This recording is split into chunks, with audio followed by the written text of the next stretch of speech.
አዲስ አበባ የሚገኘው የአሜሪካ ኤምባሲ ዜጎቹን ማስጠንቀቁ ተነገረ። የኢትዮጵያ ባንኮች 1.3 ቢሊዮን ዶላር ተጭበርብረናል አሉ።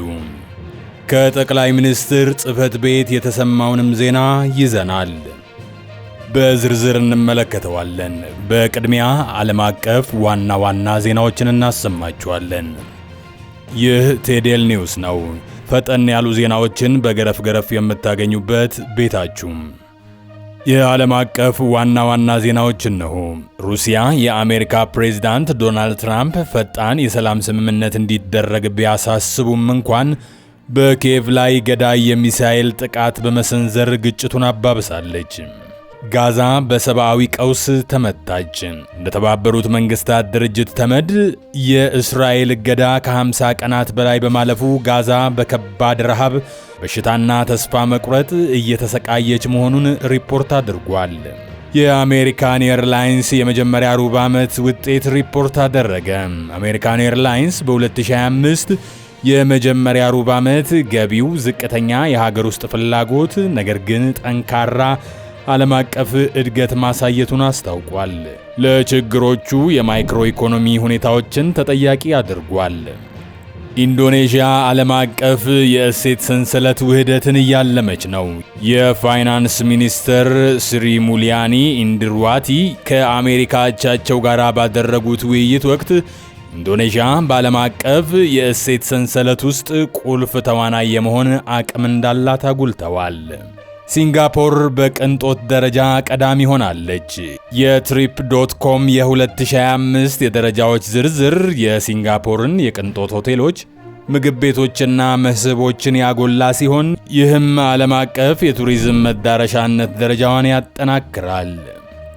ዛሬ በታሪክ ውስጥ የሃብል የጠፈር ቴሌስኮፕ የተተኮሰችው በ1990 እንደ አውሮፓውያን አቆጣጠር በአፕሪል 25 ነበረ። ናሳ የሃብል የጠፈር ቴሌስኮፕ ወደ ምህዋር በማስወንጨፍ ስለ ዓለማት ያለንን ግንዛቤ በአብዮታዊ መልኩ የለወጠበት ቀን ተደርጎ ይታሰባል። ሳይንስና ቴክኖሎጂ ብሔራዊ የሳይንስ ፋውንዴሽን የእርዳታ ድጎማዎችን ሰጠ።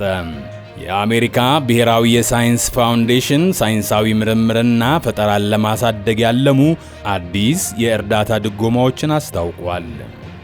የዕለቱ ዓለም አቀፍ ዋና ዋና ዜናዎች ይህንን ይመስሉ ነበር። ወደ ሀገር ውስጥ መረጃዎች ስናልፍ የኢትዮጵያ ባንኮች 1.3 ቢሊዮን ብር ተጭበርብረናል ማለታቸው ተገልጿል። 28 የኢትዮጵያ ባንኮች 1.3 ቢሊዮን ብር መጭበርበራቸውን የኢትዮጵያ ብሔራዊ ባንክ ዓመታዊ የገንዘብ ደህንነት ሪፖርትን ጠቅሶ የፌዴራል የሥነ ምግባርና ጸረ ሙስና ኮሚሽን ይፋ አደረገ። የባንኩ ሪፖርት እስከ ሰኔ 2024 ድረስ ያሉ የገንዘብ እንቅስቃሴዎችን ዙሪያ ትኩረትን አድርጓል። ባንኩ በሪፖርቱ ላይ እንደጠቀሰው 28 የኢትዮጵያ ባንኮች 1.3 ቢሊዮን ብር በአጭበርባሪዎች ገንዘባቸውን አጥተዋል ብሏል። የማጭበርበር ድርጊቶቹ የተፈጸሙት በሐሰተኛ የገንዘብ ኖቶች፣ በተሰረቁ የኤቲኤም ማሽኖች፣ በሐሰተኛ ቼኮች፣ በሐሰተኛ የስልክ መልእክትና ተያያዥ መንገዶች አማካኝነት መሆኑን ገልጿል። በዚህ ዓመት ባንኮቹ ያጡት ገንዘብ ከአምናው ተመሳሳይ ወቅት ጋር ሲነጻጸር በ300 ሚሊዮን ብር ጭማሪ እንዳሳየ በሪፖርቱ ተጠቅሷል። በኢትዮጵያ በአጠቃላይ ካሉ 31 ባንኮች ውስጥ 28ቱ ሲጭበረበሩ የቀሪዎቹ 3 ባንኮች ማንነት ግን በሪፖርት ላይ አልተጠቀሰም። ባንኮች ከአነስተኛ የብድርና ቁጠባ ተቋማት ጋር በመቀናጀት ብድሮችን እየሰጡ ነው የተባለ ሲሆን ይህ አገልግሎት እየጨመረ መሄድና የበይነ መረብ ማጭበርበሮች መበራከት ባንኮች የሚያጡት ገንዘብ ሊጨምር እንደሚችል ብሔራዊ ባንክ በሪፖርቱ ላይ ጠቅሷል። ከጠቅላይ ሚኒስትር ጽሕፈት ቤት ወደ ተሰማው ዜና እናልፋለን። የብልጽግና ፓርቲ የሥራ አስፈጻሚ ኮሚቴ መደበኛ ስብሰባ እያካሄድኩ ነው አለ። አዲስ አበባ ሚያዝያ 17 2017 የብልጽግና ፓርቲ የሥራ አስፈጻሚ ኮሚቴ መደበኛ ስብሰባውን ዛሬ መጀመሩን ተናግሯል።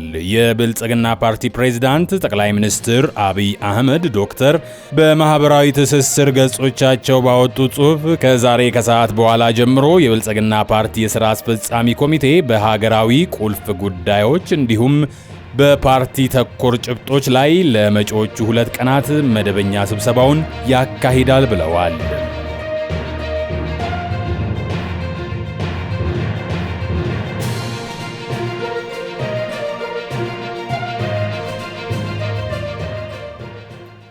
ይህ ቴዴል ኒውስ ነው።